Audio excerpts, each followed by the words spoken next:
O que é que você acha de uma pessoa que está no lugar de pastor e traz em si o fenótipo e o genótipo não de Deus, não de Jesus, não de uma pessoa regenerada, mas quando tem oportunidade exterioriza algo que são características do diabo?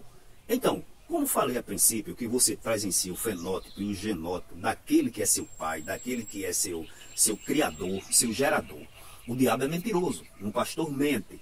O diabo quer condenar as pessoas, o pastor pede para condenar as pessoas. O diabo gosta de ser adorado, foi por isso que ele foi expulso do reino de Deus. E se naquela ocasião, quando Satanás levou Jesus para o deserto para tentar, se houvesse fotografias, por certo ele tinha tirado o retrato dele, colocado nas páginas sagradas e dizendo, olha aqui, ó, me adora, porque seria muito mais fácil a sua fotografia inserida nos pergaminhos, nas escrituras. Então, o que é que você acha de um pastor que é mentiroso porque mente na justiça, mente reiteradamente, um pastor que gosta de dizer que condena as pessoas que são filhos do diabo, e um pastor que gosta de ser adorado?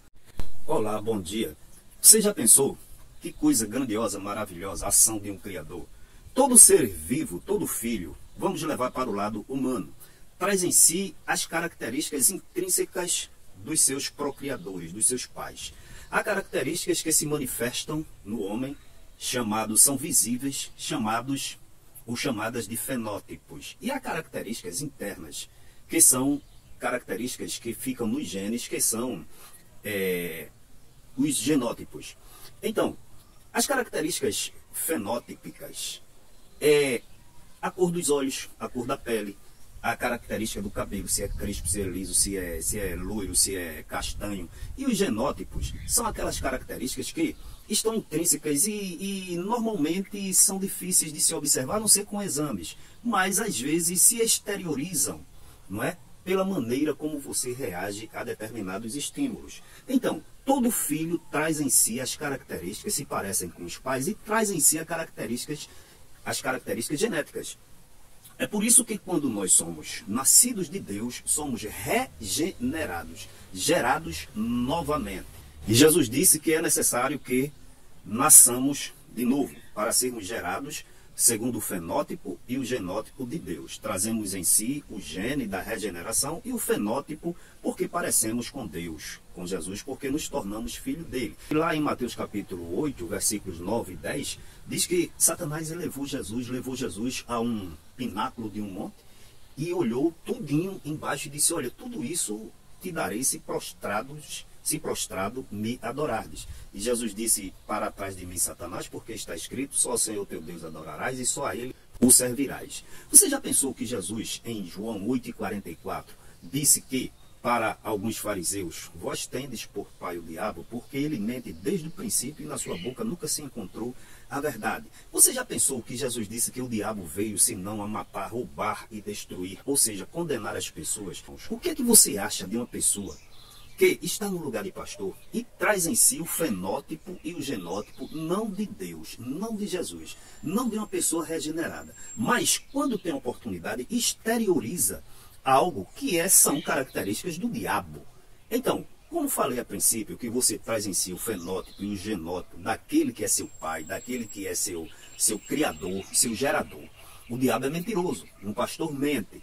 O diabo quer condenar as pessoas, o pastor pede para condenar as pessoas. O diabo gosta de ser adorado, foi por isso que ele foi expulso do reino de Deus. E se naquela ocasião, quando Satanás levou Jesus para o deserto para tentar, se houvesse fotografias, por certo ele tinha tirado o retrato dele, colocado nas páginas sagradas e dizendo, olha aqui, ó, me adora, porque seria muito mais fácil a sua fotografia inserida nos pergaminhos, nas escrituras. Então, o que é que você acha de um pastor que é mentiroso porque mente na justiça, mente reiteradamente, um pastor que gosta de dizer que condena as pessoas que são filhos do diabo, e um pastor que gosta de ser adorado?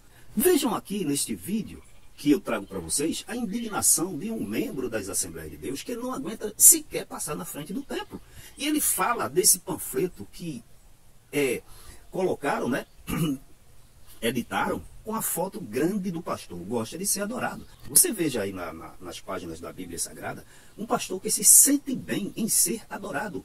Que audácia, que vilipêndio, que astúcia maligna, colocar sua fotografia nas páginas da Bíblia Sagrada. É muita presunção. Então, são características genótipas, fenótipas que se exteriorizam e demonstram que pessoas que tais coisas praticam não foram regeneradas, nascidas de novo para se tornar filhos de Deus. Você lembra que quando Pedro, Jesus estava sendo julgado para ser condenado, 3 vezes Pedro foi acusado? Por quê? Porque olhava como ele, andava como ele, falava como ele, e o seu jeito era dele, de Jesus, porque Pedro havia sido gerado pela palavra novamente. Então você já pensou se Pedro estivesse mentindo? Se Pedro estivesse querendo ser adorado? Se Pedro quisesse condenar as pessoas iam dizer, olha, você, o seu pai é o diabo, porque você tem em si as características do diabo. Então, irmãos, esse é um pequeno vídeo, mas atentem aí para essas características que a gente alerta, desse Senhor que se despastou, cujo fenótipo e o genótipo geram a sensação, não, mas a realidade de que esse Senhor não tem como pai Jesus. Porque dizer que essas características são de Jesus é uma grande blasfêmia. Assistam aí a indignação do nosso irmão, assistam também esse vídeo que eu coloco para vocês para ver quão grave é tamanha atitude. Que Deus em Cristo te abençoe. Pai do Senhor, presbítero Josué Augusto, meu querido amigo, eu sei que o Natal já passou, mas a gente não pode deixar de fazer essa observação, né? Eu não fui para o Natal lá na IADPE para ver ali a apresentação do coral, porque eu não me sinto bem colocando os pés, nem passando por perto, pode acreditar, nem passando por perto ou ao redor da sede, né, da IADPE. Eu não me sinto bem, porque eu não vejo aquilo como igreja, eu vejo aquilo como uma empresa, então eu não me sinto bem entrando lá. Mas chegou em minhas mãos esse panfleto aqui. Veja a qualidade do material. Veja que é um material de alta qualidade e não foi barato, porque foi feito milhares desses panfletozinhos que foi distribuído na cantata. Mas veja bem, esse material não é barato, é caro. Se você prestar bem atenção, ele foi muito, mas muito mal utilizado, porque o intuito é único. É lavagem cerebral do povão, né, da igreja, dos irmãos. Veja o que foi feito somente nesse panfleto. Só 2 coisas. Foi colocado um hino, o hino 481, e o hino 120. Praticamente só foi colocado isso. Você vê que nesse panfleto não tem o nome os componentes do coral, não se fala do trabalho que foi feito para essa apresentação, que é coral, orquestra, né? Veja que não se fala o nome de ninguém, como não quisesse colocar ninguém, é como não quisesse que ninguém aparecesse, somente ele. Então, veja, aqui está a palavra que ele deu, né? A palavra pastoral, e ele na foto, que vale salientar que é uma foto bem mais nova, né? Uma foto melhor, ele está mais magro. A palavra dele, pronto. A assinatura dele e acabou-se. Um hino e o segundo hino. Pronto. Aqui está a programação de Natal. Veja que absurdo. Veja que absurdo. Veja que ninguém aparece, somente ele. Então, não aparece o regente, o regente do coral, da orquestra, Genilson, não aparece. Não aparece nem o nome. Grande coral, com orquestra, não aparece. Não tem nenhuma citação. Somente a dele, que é a palavra pastoral. Nem a programação, que poderia, já que houve um custo alto por conta do material, que é de qualidade, né, ele não colocou nem a programação. Primeiro hino, segundo hino, alguém vai falar, tal, agradecimento final. Não tem, só tem ele. E para não ficar em branco, ele colocou um hino e 2. Veja que absurdo. Agora, tudo isso gasto com os dízimos e a oferta da igreja. É um absurdo. É um absurdo.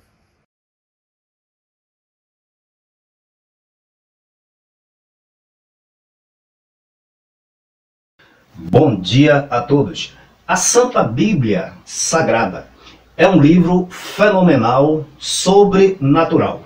em suas páginas, cada letra, cada palavra, cada espaço, traduz a revelação, a vontade de Deus para com a humanidade, desde a sua existência até o período pós a sua existência.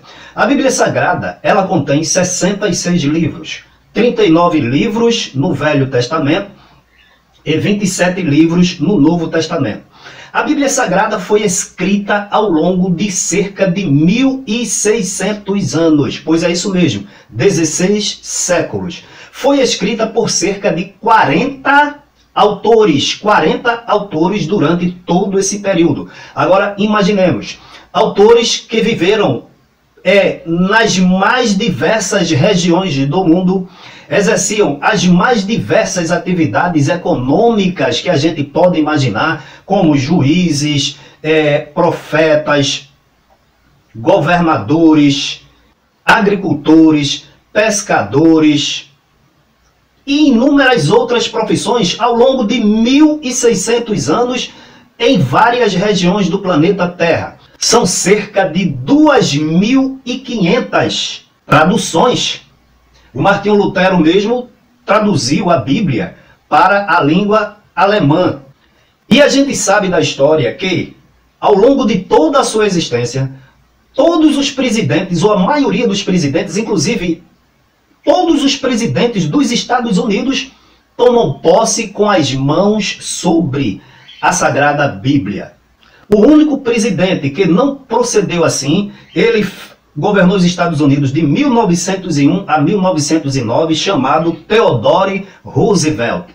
Ele foi o único presidente na história dos Estados Unidos que não tomou posse, jurando fidelidade às leis do país e às leis de Deus, com as mãos sobre a Bíblia Sagrada.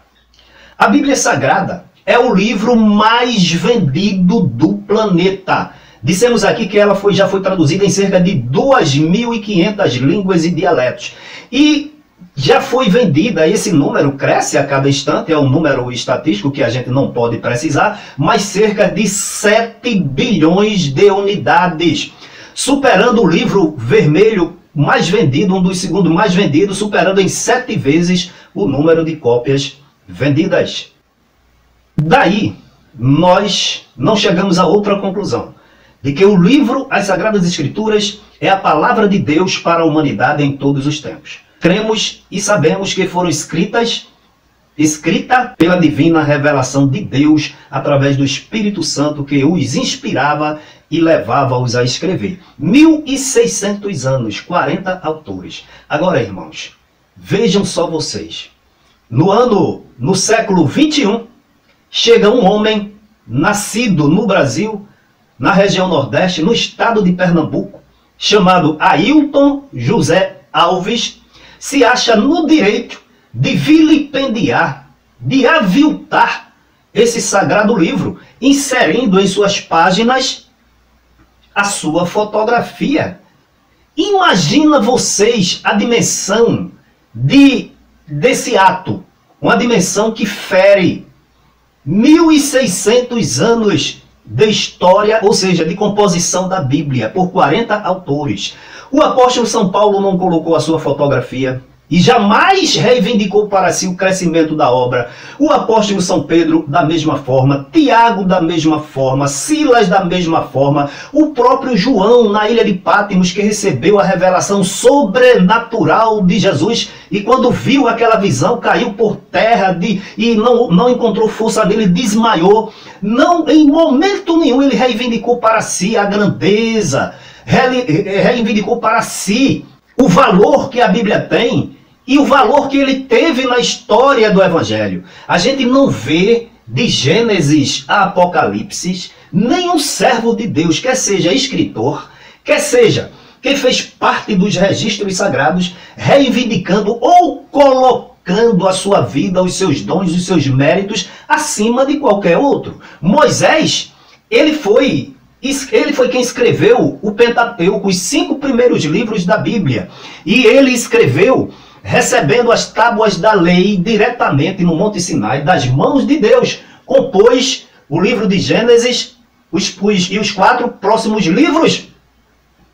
Davi foi a gente pode dizer assim, um grande escritor da Bíblia. Ele foi rei, escreveu vários salmos, magníficas histórias. O seu filho, Salomão, escreveu provérbios e tantos outros escritores da Bíblia, e a gente não vê nenhuma menção desregrada à atuação desses homens. Agora, como podemos nos conformar? O senhor Ailton José Alves, no século XXI, reivindica para si, primeiro, entregar a noiva a Jesus. Que presunção! E depois, como vocês veem, colocar a sua foto inserida nas páginas da Santa Bíblia Sagrada.